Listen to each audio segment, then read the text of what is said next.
In this video, I'll show you how you can remove and delete your clipboard data and everything you have saved on your clipboard.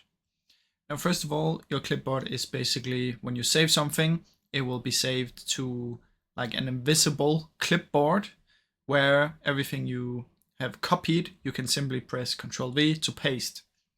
Now, if you want to clear it, you can simply go to settings and search for clipboard, and there will be a clipboard settings. Now open up this one and it should look something like this. This is for the Windows 10. Windows 11 might look a little different, but they both have this clear clipboard data. Then what you want to do is simply press on clear and you're going to clear all the data. Now you can pin items as well if you don't want them to be cleared, but if you just press clear like this, my clipboard has now been cleared. So that's basically how you can do it, guys. Now I really hope you enjoyed this video, and if you did, please leave a like and subscribe as it helps me out a ton. Thank you so much for watching.